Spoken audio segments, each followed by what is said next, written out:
episode of By Design, where we believe businesses should be run by design and not left to chance. Today I'm back with my good friend Marty. Marty, how you been today? Hey, it's good. It's good to be back on the show. It's you've been knocking it out of the park. Had some great interviews and just some really, I think, educational pieces out there. Oh, I appreciate that. Well, today we're going to talk about your book, Finding Significance, the 5 keys to becoming the leader people are happy to see. We're not going to go over the whole book, but there is a section I really want to dig into. But first, just tell me, how'd the book go? How was the writing process? Any surprises? Oh my gosh, yeah. No, I think it's been one of those great learning experiences. You don't know until you kind of birth it to the world, and it's going great. I mean, you know, probably my favorite is the pictures that people send me of people reading it. And one of my favorites was a guy sent me a picture that his mom had been in business, retired. She was staying at the house.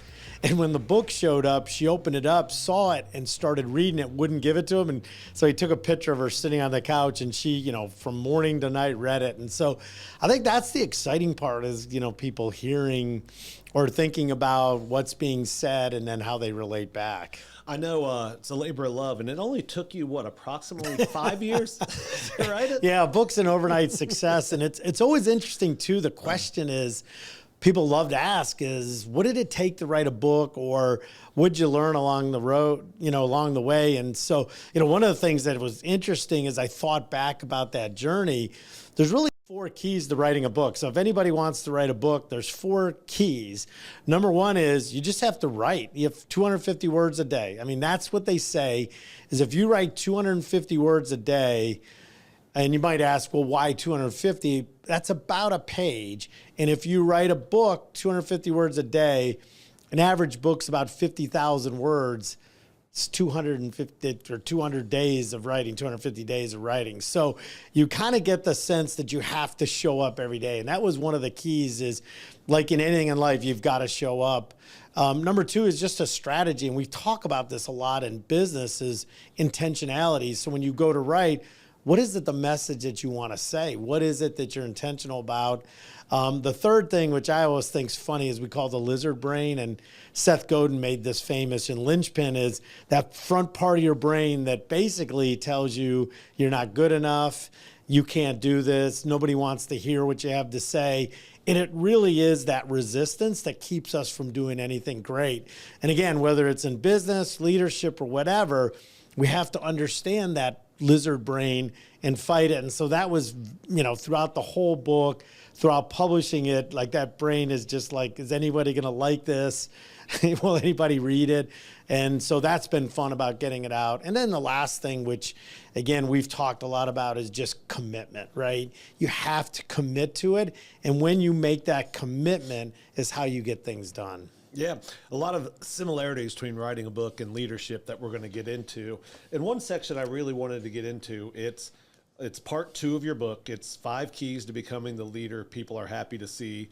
We're not going to go over all 5, but I do want to mention all 5. So key 1 is stop trying to be the hero. I think we've discussed that on a few of these episodes before. Key 2, which is the one we're going to dive into today, and the one obviously with my background I'm really interested in, is it's your team. Don't leave it to chance. Key 3 is understanding the power of moments. Key 4 is become a learner.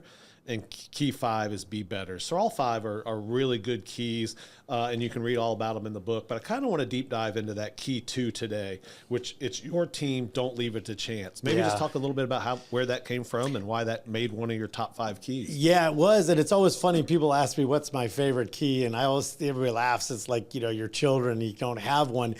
But this one is interesting in business because I kind of open the chapter up is, as owners, as individuals, like we really suck at hiring. Like it's one of our biggest problems. And what happens is we always hire too fast because we hate it, right? And we want to see the good in people. And so when we interview, we're always finding the good in people and we hire too fast. And then a month later, 6 months later, a year, we find out like, oh my gosh, why'd I hire this person? And now I've got to unwind it.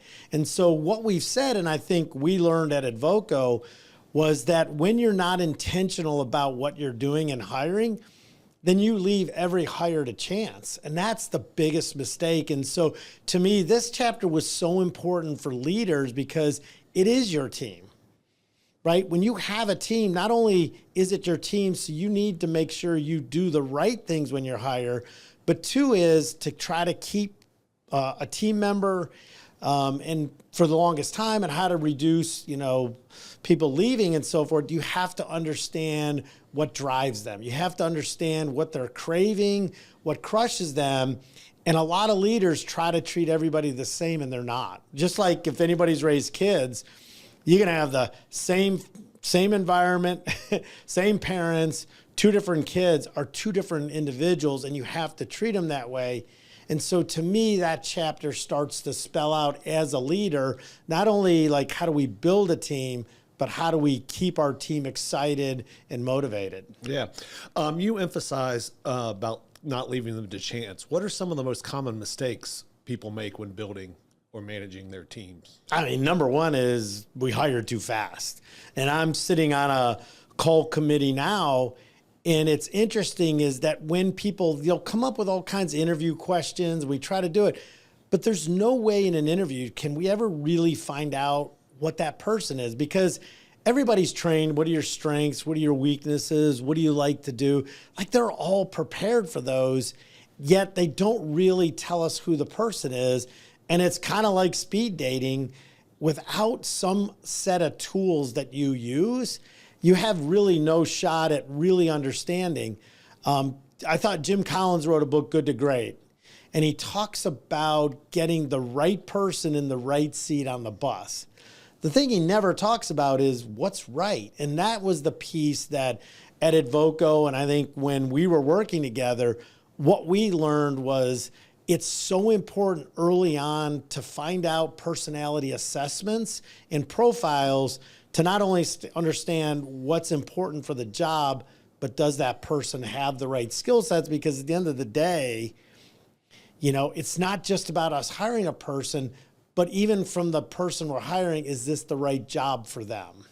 Yeah, and that's, I think, a piece a lot of companies miss is they go out looking for people and they don't really try to find that match. And it really is an interview process should be a two-way dating. It shouldn't just be, hey, we select you. They should select us as well. And so you mentioned tools.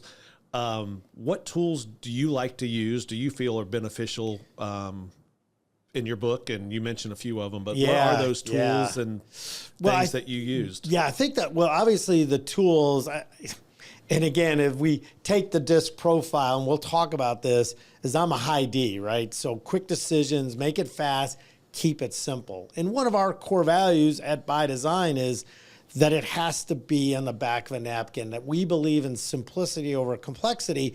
And there are all kinds of assessments. And my favorite is everybody will go, well, I took the Myers-Briggs. And we're like, oh, great. What are you? I think I'm like an ENTJ. Well, what does that mean? I have no idea. I can't remember. Like none of us can remember it, whether it's Strength Finders, it's even Enneagram, those kind of things. We like them. They're very good assessment. We just can't remember them, and then we don't use them. So to me, and I mentioned this in the book, my two favorites, and I think what we found the most success was the DISC profile, which I think becomes, as you've always said, it's the GPS for communication, how we like to communicate, how we process information. And then Patrick Lencioni's Working Genius, that one really tells us what we crave and crush, like what gives us excitement in our genius, and then those things that just frustrate us and we shouldn't be doing every day. Yeah, I love those two because to me they work together. So your Working Genius, like you said, is what you crave, what you crush, what gives you juice.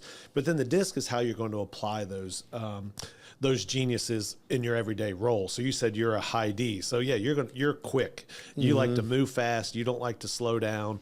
But I may have the same genius but have a lower D, which means I just want to go a little slower, and it's not right or wrong. You need a mix of all of them. But so once you've assembled the right team, what are the actions you mentioned? You got to attract the right team, hire the right team, and then keep them engaged. Yes. So just because we get them doesn't mean we're there yet. So what are some of the actions or strategies of keeping them engaged along the way? Yeah, one thing I learned along the way, and I think this is kind of a funny story that I share in the book, is my daughter.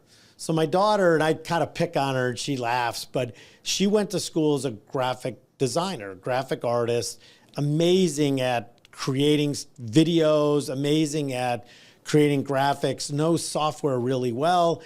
She originally started working for our company. She created our website, all this stuff. And I thought, wow, she's really good at that. She ended up getting a job at another company, a large company, best known in Nashville, Tennessee. And she had this great job with great people. Yet a year into the job, when I'm asking her how it's going, I didn't see that twinkle in her eye. Like, she loved the people. She loved the leadership team.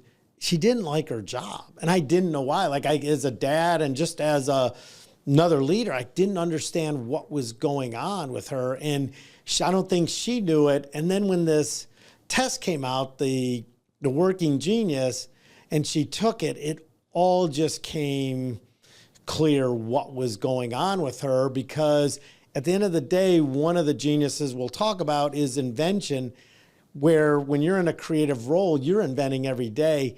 That was actually one of her frustrations. What she was good at was discernment, connecting dots. She was very good as a people pleaser, and she was living every day in a working frustration. And when she then moved to the live events team, which allows her to use her geniuses, she thrived. Like, that's been like her joy. And so that's where what happens is, a lot of times people say people leave bad leaders. Well, a lot of times it's a bad leader because they're not looking at what is driving or the feelings of their people. And instead of just making it about feelings, now there's actually science and research back to what makes people happy and what makes them frustrated. And I think that's a key point. She was doing a good job. Just because it's your frustration, it's not a what you're good at, what you're bad Or at. talented at. Yeah, you could do your frustrations really well. It's just, you just don't enjoy it every day. And you're kind of in your living HE double hockey sticks doing it. So I always say, what are you going to get a better result from? Someone who likes to do it and can do it, or someone that absolutely loves to do it? And I'm a firm believer it's the person that loves to do it. So to your point, if we can get these geniuses, if we know this, you start to put the pieces where they're thriving, and the productivity, morale, engagement just goes through the roof.